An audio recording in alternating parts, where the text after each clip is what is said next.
శ్రోతలు, మీ బైబిళ్లు తెరవండి. ఈరోజు మన పాఠం ఫిలిప్పీ పత్రిక 3వ అధ్యాయం 10 నుండి 14 వచనం వరకు. సావధానంగా వినండి.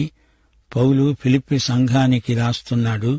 అంటున్నాడు, ఏ విధము చేతనైనా మృతులలో నుండి నాకు పునరుత్థానము కలగాలని, ఆయన మరణ విషయములో సమానానుభవము కలవాడనై ఆయనను, ఆయన పునరుత్థాన బలమును ఎరిగి ఉండే నిమిత్తము, ఆయన శ్రమలలో పాలివాడిని అవటం ఎలాంటిదో ఎరిగి ఉండే నిమిత్తము సమస్తమును నష్టపరుచుకొని వాటిని పెంటతో సమానముగా ఎంచుకుంటున్నాను. ఇదివరకే నేను గెలిచాను అని గాని, ఇదివరకే సంపూర్ణ సిద్ధి పొందాను అని గాని నేను అనుకోవడం లేదు. గాని నేను దేని నిమిత్తము క్రీస్తు యేసు చేత పట్టబడ్డానో దానిని పట్టుకోవాలని పరిగెత్తుతున్నాను. సహోదరులారా, నేనిదివరకే పట్టుకొని ఉన్నానని తలంచను. అయితే ఒకటి చేస్తున్నాను, వెనక ఉన్నవి మరచి ముందున్న వాటి కొరకై వేగిరపడుతూ క్రీస్తు యేసునందు దేవుని ఉన్నతమైన పిలుపునకు కలిగే బహుమానమును పొందాలని గురి వద్దకే పరిగెత్తుతున్నాను. శ్రోతలు వింటున్నారా? సౌలు ధర్మశాస్త్రీయమైన నీతిని సమర్థించుకోవటం లేదు. నేనెంత మతనిష్ట గలవాణ్ణో చూడండర్రో అని పౌలు వాదించటం లేదు. సంఘాన్ని హింసించినవాడు గతాన్ని గురించి లెక్క ముగించాడు. వర్తమాన కాలాన్ని గురించిన లెక్క కూడా పూర్తిగా మార్చాడు. నా ధ్యేయం ఒకటే, యేసును వ్యక్తిగతంగా ఇంకా ఎరిగి ఉండాలి అనే తపన అతనిలో ఉంది. యేసు పునరుత్థాన శక్తిని తానింకా లోతుగా అనుభవించాలనే ఉత్కంఠ అతనిలో ఉంది. యేసు శ్రమలలో తనకు భాగం ఉంది. అది అనుభవపూర్వకంగా తెలుసుకోవాలని పౌలు కోరిక. యేసు మరణంలో తాదాత్మ్యం చెందుతాను అనే కోరిక అతనిలో తీవ్రతరమవుతున్నది. మృతుల పునరుత్థానమనేది ఒక సిద్ధాంతంగా కాక తన స్వకీయ అనుభవం కావాలి. ఇది నిరంతర సాధన. శ్రోతలు ధ్యానించండి. విశ్వాసము ద్వారా రక్షించబడి ఉన్నాము అంటే ఆ తరువాత మనం చేసేది ఏమీ లేదు అని కొందరి అభిప్రాయం. విశ్వాసం ద్వారా కృపచేత రక్షించబడ్డాను, అది చాలు, ఇక హాయిగా కడుపులో చల్ల కదలకుండా కూర్చోవచ్చు అనుకోకండి. రక్షించే విశ్వాసం నిన్ను కదిలిస్తుంది. సజీవ విశ్వాసం పనిచేస్తుంది. విశ్వాసివి నీవు విశ్వాసాన్ని ప్రయోగించి అద్భుతమైన ఫలితాలు పొందగలవు. యాకోబు పత్రిక 2వ అధ్యాయం 18వ వచనం అంటోంది, ఒకడంటాడు, నీకు విశ్వాసమున్నది, నాకు క్రియలున్నవి. క్రియలు లేకుండా నీ విశ్వాసమును నాకు కనపరుచు. నేను నా క్రియల చేత నా విశ్వాసమును నీకు కనపరుస్తాను. సోదరుడా, నీవు రక్షించబడిన వ్యక్తివైతే నీ విశ్వాస క్రియలేవీ చూపించు. నీ విశ్వాసం పనిచేయనిదైతే అది మృతమే. నీవు రక్షించబడినట్లు కాదు. పౌలు చెబుతున్న మాట ఇదే. విశ్వాసము ద్వారా నీవు రక్షించబడి ఉంటే నీలో ఒక కొత్త ప్రేరణ, ఒక కొత్త ఉద్దేశ్యం, స్ఫూర్తి కలుగుతాయి. ఒక కొత్త జీవిత శైలి నీకు అలవడుతుంది. క్రీస్తునందలి విశ్వాసము నిన్ను మార్చి ఉండకపోతే నీవు రక్షించబడినట్లు కాదు. నీ పాత జీవితం అలాగే ఉండిపోయింది. గత జీవితమంతా నిర్జీవం. విశ్వాసము ద్వారా రక్షించబడిన నీలో విశ్వాసం పనిచెయ్యాలి. నీవు ఏమీ చెయ్యకుండా ఆ ఫలాన పరలోకానికి వెళ్లలేవు. మన ప్రయత్నం, దాని సాఫల్యము పరిశుద్ధాత్మ వల్లనే కలుగుతాయి. ఇది స్వప్రయత్నము కాదు, స్వనీతి కాదు. ధర్మశాస్త్రవేత్త అయిన ఈ పరిసయుడు ఒకప్పుడు దమస్కుకు ప్రయాణం సమకట్టాడు. క్రీస్తు శిష్యులను నిర్మూలం చెయ్యాలని చూచాడు. అయితే కృప, విశ్వాస నియమం ప్రకారం ఇప్పుడు భూదిగంతాల వరకు యేసు కోసం శిష్యులను సంపాదిస్తున్నాడు. క్రీస్తు సాక్షిగా ప్రయాసపడుతున్నాడు. నీ రక్షణ క్రియలకు సంబంధించింది కాదు. నీ కోసమై చనిపోయిన యేసును గురించి నీ తీర్మానమేమిటి? శిలువ మీది యేసుతో నీవేమి చేస్తావు? నీవాయనను నీ రక్షకుడుగా అంగీకరిస్తే నీ విశ్వాసము ద్వారా నీవు రక్షించబడతావు. ఈ విశ్వాసమే నీకు నీతిగా పరిగణించబడుతుంది. రక్షించబడిన తరువాత నీ జీవితం రక్షణను బట్టి వచ్చింది కాదు, తిరిగి క్రీస్తునందలి విశ్వాసమే నీకు నీతి అవుతుంది. నీతిమంతుడివైన నీవు విశ్వాసము వల్లనే జీవిస్తావు. ఏ విశ్వాసము నిన్ను నీతిమంతుణ్ణిగా చేసిందో అదే విశ్వాసము నిన్ను జీవింపచేస్తుంది. దేవుని కోసమై జీవించే విశ్వాసమే ఇది. అందుకే పౌలు నీతిమంతుడై విశ్వాసము వల్లనే జీవించగలుగుతున్నాడు. రక్షించబడిన తరువాత దేవుని కోసం ఏమీ చేయని ప్రజలు దేవునికే ఒక పెద్ద సమస్య అవుతున్నారు. కొందరైతే మేము ఏమీ చేయలేము అంటారు. అది నిజం కాదు. మీరు ఏదైనా చేయగలరు. పరిశుద్ధాత్మ నేతృత్వంలో మీరు ఎంతైనా చేయవలసి ఉంది. దేవుని పిలుపు నీకు నాకు ఉంది. ఉన్నతమైన ఈ పిలుపు పర్యవసానం గొప్ప బహుమతి. మనం బ్రతికి ఉన్నంతకాలం వాక్యం ప్రకటిస్తూనే ఉంటాము. ఆయన కొరకై పనిచేయడానికి విశ్వాసమే గొప్ప ప్రేరణ. యేసును ఎరిగి ఉండాలని నా ఆశ. యేసును అనుభవిస్తూ ఉండగా క్రీస్తు చైతన్యం అంతకంతకు వికాసవంతమై అధికతరమైన ఆధ్యాత్మిక ప్రగతి కానవస్తుంది. ఎవరికీ పరిపూర్ణ అనుభవం ఒక్క నిమిషంలో కలిగేది కాదు. అది ఎడతెగని ప్రక్రియ. పౌలు తన ఇహలోక జీవిత అవసాన దశలో కూడా ఇంకా క్రీస్తును తెలుసుకోవాలని ఉంది అంటున్నాడు. యేసు వ్యక్తిత్వాన్ని, ఆయన పునరుత్థాన శక్తిని ఇంకా ఇంకా తెలుసుకోవాలని ఉంది. ఇది పౌలులో ఉరకలు వేస్తున్న కోరిక. ప్రియ దేవుని బిడ్డలారా, వింటున్నారా? మన జీవితానికి గొప్ప ఆదరణ ఇదే. క్రీస్తు సత్యం, క్రీస్తు వాస్తవం మన అనుభూతిలో భాగమైపోవాలి. క్రీస్తు వాస్తవం నా జీవితానికి ఆధారం. మనందరిలో క్రీస్తే ఒక మహత్తరమైన శక్తిగల వ్యక్తి. యేసు శ్రమలలో మనమందరం పాలివారము. క్రీస్తు శ్రమలలో మనకు క్రీస్తులో సహవాసం. ప్రియశ్రోత, యేసుక్రీస్తు నీకోసం ఎంత శ్రమపడ్డాడో నీవు ఊహించగలవా? ఊహను మించిన క్రీస్తు శ్రమలతో నాకు ఈ సహవాసం గొప్ప కృపా పరిపాకం. ఆయన శ్రమలలో నేను ప్రవేశించడానికి తాపత్రయపడుతున్నాను. దాని ద్వారా నిత్యత్వపు దృక్పథం అలవడుతుంది. క్రీస్తు శ్రమల సహవాసం ఎలాంటిదో 22వ కీర్తన ధ్యానిస్తే మీకు బోధపడుతుంది. క్రీస్తు శ్రమల కోసం నిత్యత్వమంతా ఆయనను స్తుతిస్తూ మహిమపరుస్తూనే ఉంటాము. శ్రోతలు, దేవుణ్ణి స్తుతించడం నీకు బోరు కొడుతోందా? అలాగైతే నీకు నిత్యత్వం ఎందుకు? ఇక్కడి స్తుతి ఆనందం అక్కడ మహానందమై తారాస్థాయికి చేరుకుంటుంది.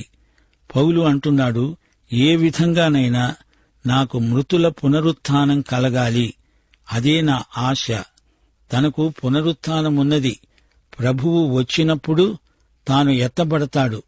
అందులో ఎట్టి సందేహము లేదు. మరి పౌలు ఇక్కడ ఈ మాట ఎందుకంటున్నాడు? తన పునరుత్థాన నిశ్చయతను పౌలు ఇక్కడ పునరుద్ఘాటిస్తున్నాడు. ఈ జీవితంలో తనకు పరిపూర్ణ సిద్ధి కలుగుతుందని కాదు, కాని ప్రభువు ఆరోహణానందంలో తనకు పరిపూర్ణానందం కలుగుతుందని ఆశిస్తున్నాడు. పౌలు ధ్యేయం, పౌలు లక్ష్యం, పౌలు గురి గమ్యం ఆరోహణమే. ఎత్తబడి ఆయనతో సదాకాలం ఉండిపోయే ఆనందం అతీతమైనది. ఆయన్ను ఎరిగి ఉండడమే కాదు, పునరుత్థాన ఆరోహణ అనుభవాలలో ఆయనతో సంయుక్తమైపోవడం ఎంత గొప్ప ఆత్మానందం. సంఘం ఎత్తబడడం, మృతుల పునరుత్థానం, 1000 ఏండ్ల ఏలుబడి తరువాత గాని అన్యులైన మృతులందరూ లేపబడరు. మొదట క్రీస్తునందు మృతులైన వారే లేస్తారు. పాత నిబంధన భక్తులు మహాశ్రమల తరువాత గాని లేవరు. ప్రియ సోదరీ సోదరులారా, ఆలోచించండి. యేసుక్రీస్తు రాకడలో ఇమిడి ఉన్న సంఘటనలను గుర్తించండి. యేసు రాకడ అంటే ఏమిటి? ఈ లోకం నుండి వెళ్లిపోవటం కాదు, ప్రభువుతో ఆయన సన్నిధిలో నిలవబడడం. ఈ పాత పాడు లోకాన్ని విడిచిపెట్టడం ఆశీర్వాదమే కాని ప్రభువుతో నిత్యత్వంలో ఉండిపోవడం అంతకంటే గొప్ప దీవెన. పౌలు తన అనుభవాన్ని, అభిరుచిని మనతో పంచుకుంటున్నాడు. నేనేదో సాధించానని గాని, నేను పరిపూర్ణ సిద్ధి పొందానని గాని నేను చెప్పుకోవడం లేదు. నేను దేని నిమిత్తము క్రీస్తు యేసు చేత పట్టబడ్డానో దానిని పట్టుకోవాలని పరిగెత్తుతున్నాను. తాను పరిపూర్ణుడు కాడుగాని పరిపూర్ణత దిశగా పరిగెత్తుతున్నాడు. పరిపూర్ణత అంటే పరిపూర్ణ పరిపక్వత. ఆ స్థితికి నేను ఇంకా చేరుకోలేదు అంటున్నాడు పౌలు. 2 పేతురు 3:18 కూడా ఇదే మాట అంటోంది. మన ప్రభు అయిన యేసుక్రీస్తు అనుగ్రహించే కృపయందు జ్ఞానమందు అభివృద్ధి పొందండి, ఎదగండి. పౌలు జీవితంలోని ఆధ్యాత్మిక విలువలు ఫిలిప్పీ 3:13 మనకు తేటగా కనిపిస్తున్నాయి. సహోదరులారా, నేను ఇదివరకే పట్టుకున్నాను అనుకోవడం లేదు. నేను దేనికోసం పట్టబడ్డానో దానిని పట్టుకోవడానికే ఈ పరుగు. అయితే నేను ఒకటి మాత్రం చేస్తున్నాను. చూచారా, పౌలు వినయశీలం ఎలాంటిది! నాకంతా తెలుసు అని ప్రగల్భాలు పలకటం లేదు పౌలు. కొందరు భక్తులు చేసే పొరపాటు ఇదే. అయిపోయింది, పరిపూర్ణత సిద్ధించింది, ఇంకా నేర్చుకునేదేమీ లేదు. ఇలాంటి మనస్తత్వం కేవలం శరీరానుసారమైనది. అజ్ఞానంలో తృప్తి పొందడం ఆధ్యాత్మిక లక్షణం కాదు. నేనొకటి చేస్తున్నాను. ఆ ఒకటి ఏమిటి? తాను నిరాడంబరంగా క్లుప్తంగా జీవిస్తున్నాడు.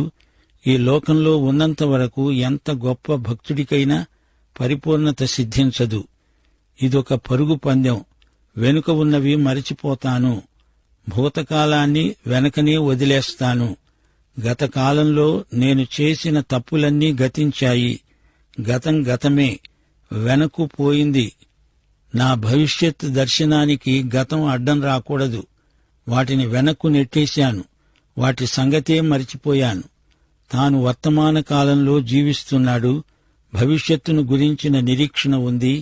తన ఆధ్యాత్మిక శీలం రాను రాను పెంపొందుతుంది.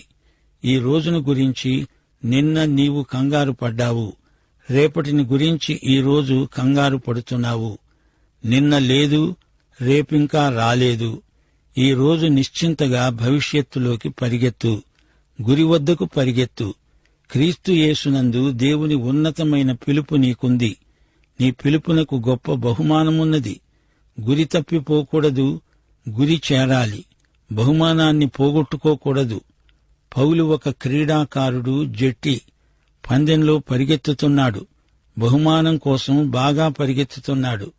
పౌలు ఆ రోజుల్లో ఒలింపిక్ క్రీడలను శ్రద్ధగా చూచేవాడు. ఎఫెసులో ఒక పెద్ద క్రీడారంగ స్థలముంది. 1,00,000 మంది ప్రేక్షకులు కూర్చునే సదుపాయం ఉన్నది. అప్పుడప్పుడు భారీ ఎత్తున ఈ క్రీడోత్సవాలు జరిగేవి. పౌలు ఎఫెసులో 3 సంవత్సరాలున్నాడు గనుక ఆయన ఈ క్రీడోత్సవాలను స్వయంగా చూచి ఉంటాడు. పౌలు ప్రబోధాలలో ఈ క్రీడలకు సంబంధించిన విషయాలను ఉదాహరణలుగా ఉపయోగించాడు. క్రీస్తు యేసునందు ఉన్నతమైన పిలుపునకు గొప్ప బహుమానం నాకు రాబోతోంది అని గట్టిగా నమ్మాడు. ఈ బహుమానం కేవలం ఐహికమైనది, భౌతికమైనది కానే కాదు. క్రీస్తు సన్నిధికి చేరి ఆయన ఇచ్చే బహుమానం పొందాలి. ఇది దేవుని ఉన్నతమైన పిలుపు, అనగా ఇది ఊర్ధ్వముఖమైన పిలుపు. మనము ఆయన సన్నిధిలో నిలుస్తాము. మనము ఆయనలాగే ఉండే స్థితికి మార్చబడతాము. భవిష్యత్తులో ఈ గొప్ప అనుభవం పౌలు కోసం కనిపెట్టుకొని ఉంది. పౌలుకే కాదు, ప్రతి విశ్వాసికి ఈ బహుమాన వాగ్దానమున్నది. శ్రోతలు గమనించండి. ఈ పరుగు దేనికి? రక్షణ కోసమా? కాదు. రక్షణ మనం చేసిన దానికి బహుమానం కాదు. క్రీస్తును అంగీకరిస్తేనే రక్షణ. క్రీస్తును అంగీకరించారా లేక తిరస్కరించారా? ఇదే ప్రాతిపదికమైన ప్రశ్న. నీకు క్రీస్తున్నాడా లేడా? క్రీస్తునందు విశ్వాసము ద్వారా మనకు రక్షణ ప్రాప్తిస్తుంది. దేవుని కృపచేత మనకు రక్షణ కలుగుతుంది. రక్షణ ఉచిత వరం. ఉచిత దానానికి బహుమానానికి ఎంతో తేడా ఉంది. నీ పుట్టినరోజు నీకు స్నేహితులు ఏవో బహుమానాలిస్తారు. వాటి కోసమని నీవు ప్రయాసపడిందేమీ లేదు. ఎఫెసీ పత్రిక 2వ అధ్యాయం 8-9 వచనాలు. వారు విశ్వాసము ద్వారా దేవుని కృపచేతనే రక్షించబడి ఉన్నారు. అది మీ వలన కలిగినది కాదు, దేవుని వరమే. అది క్రియల వలన కలిగినది కాదు గనుక ఎవడూ అతిశయపడడానికి వీల్లేదు. పందెం పరిగెత్తితే రక్షణ దానికి బహుమానంగా వచ్చింది అనుకుంటున్నారా? అలా కానే కాదు. రక్షణ అనే వరం నీవు స్వీకరిస్తావు అంతే. పౌలు సంగతి చూడండి. అతడు నిత్యజీవం పొందాక పరుగు మొదలైంది. రక్షణానంతర జీవితంలో క్రీస్తు పౌలుకు సర్వస్వమయ్యాడు. క్రీస్తునే పూర్తిగా సంపాదించుకునే గురితో పరిగెత్తుతున్నాడు. ఒకానొక రోజు క్రీస్తు సమక్షంలో నిలుస్తాడు. పౌలు ఆలోచనంతా ఇదొక్కటే. నేనాయన ఎదట నిలిచినప్పుడు నేనేమీ సిగ్గుపడనక్కర్లేదు. 1 యోహాను 2:28 హెచ్చరిక. చిన్న పిల్లలారా, ఆయన ప్రత్యక్షమైనప్పుడు ఆయన రాకడయందు మనము ఆయన ఎదుట సిగ్గుపడక ధైర్యము కలిగి ఉండునట్లు మీరాయన యందు నిలిచి ఉండండి. అవును, క్రీస్తు రావాలని ఎందరో అభిలాషను వ్యక్తం చేస్తారు. అయితే ఆయన రాకడలో ఏమి జరుగుతుందో వారు ఎరిగి ఉంటే ఆయన ఇప్పుడే రాకుండా ఉంటే మంచిది అంటారేమో. నీవు నిర్లక్ష్యంగా నీకు ఇష్టం వచ్చినట్లు బ్రతుకుతూ ఆయన రావాలి రావాలి అని పాటలు పాడగానే నీ అసలు ఉద్దేశ్యము ఏమిటో గ్రహించాలి. ఆ రోజున నీవు క్రీస్తు న్యాయపీఠమెదుట నిలువబడాల్సి ఉంటుంది. జాగ్రత్త. నీ జీవితాన్ని నీవెలా జీవించావో వివరంగా లెక్క అప్పగించాల్సి ఉంటుంది. ప్రియ శ్రోత, పందెపు రంగమిది. పరుగు మొదలుపెట్టు, అనగా క్రీస్తు కోసము జీవించటం మొదలుపెట్టు. వింటున్నారా శ్రోతలు? పౌలీయ సందేశం ఎంతో సూటిగా తేటగా ఉంది.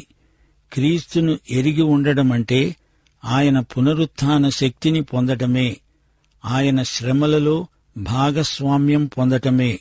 నీవు ఆయన రూపానికి మార్చబడుతూ ఉంటావు. మృతులలో నుండి తిరిగి లేపబడే అనుభవం ఎంత గొప్పది! అది నా జీవితంలో ఒక భాగమైపోయిందంటే అది నాకెంతో గొప్ప భాగ్యం. క్రీస్తును అనుభవించటంలో ఎంతో విలువ ఉన్నది. క్రీస్తును నీవు అనుభవించడం కేవలం వ్యక్తిగతం. ఇది మానసిక జ్ఞానం కాదు. నీవు ఒక వ్యక్తిగా యేసు అనే వ్యక్తిని అనుభవించడం. ఇది ఆధ్యాత్మిక అనుభూతి. ఎరిగి ఉండడం అనే మాట పాత నిబంధనలో ప్రత్యేకార్థంలో ప్రయోగించబడింది. ఆదికాండం 4:1 ఆదాము తన భార్య అయిన హవ్వను కూడినప్పుడు ఆమె గర్భవతి అయి కయీనును కన్నది. కూడడం అంటే ఎరుగుట అనే భావం అందులో దాగి ఉంది. ఇద్దరు వ్యక్తుల మధ్య అతి సన్నిహిత సంబంధాన్ని సూచించే మాట ఎరుగుట. క్రీస్తును గురించి తెలుసుకోవడం కాదిది, వ్యక్తిగతంగా ఆయనను అనుభవించడం. క్రీస్తును ఎరిగి ఉండడం అంటే ఎంత లోతైన అర్థముందో గుర్తించండి. ఎరుగుట అంటే క్రీస్తు పునరుత్థాన బలం పొందటం. పునరుత్థానమంటే యేసు ఎప్పుడో చనిపోయి తిరిగి లేచాడు అనటం కాదు. యేసుకు చరిత్రలో సంభవించింది మాత్రమే అనుకుంటున్నారా? యేసు పునరుత్థానమంటే అదొక మహాశక్తి, విశ్వాసి జీవితంలో పనిచేసే దివ్యశక్తి. మనకు ఈ శరీరం ఎంతో ముఖ్యం. శరీరంతో ప్రభువు లేచాడు. 1 కొరింథీ 6:13 దేహము ప్రభువు నిమిత్తమే, ప్రభువు దేహము నిమిత్తమే. పునరుత్థానం మరో జీవితమున్నదనడానికి రుజువు. రోమాపత్రిక 8:11 మృతులలో నుండి యేసును లేపిన వాని ఆత్మ నాలో నివసించిన ఎడల మృతులలో నుండి క్రీస్తు యేసును లేపినవాడు చావునకు లోనైన మీ శరీరములను కూడా మీలో నివసిస్తున్న తన ఆత్మ ద్వారా జీవింపచేస్తాడు. గలతీ పత్రిక 6:17 పౌలన్నాడు, నేను యేసు యొక్క ముద్రలు నా శరీరమందు ధరించి ఉన్నాను. అనగా క్రీస్తు శ్రమలలో విశ్వాసికి భాగస్వామ్యమున్నది. విశ్వాసము కోసం శ్రమలు పడడమంటే అది శిక్ష కాదు, క్రీస్తు సేవలో పాలు పొందే మహాభాగ్యం. ఈ పాఠంలో మరో సత్యం మనం నేర్చుకున్నాము. క్రీస్తుతో విశ్వాసి పూర్తిగా సంయుక్తపరచబడి ఉన్నాడు. దినదినము ఆయన మరణముతో సమైక్యమై ఆయన పునరుత్థాన శక్తిని అనుభవిస్తున్నాడు.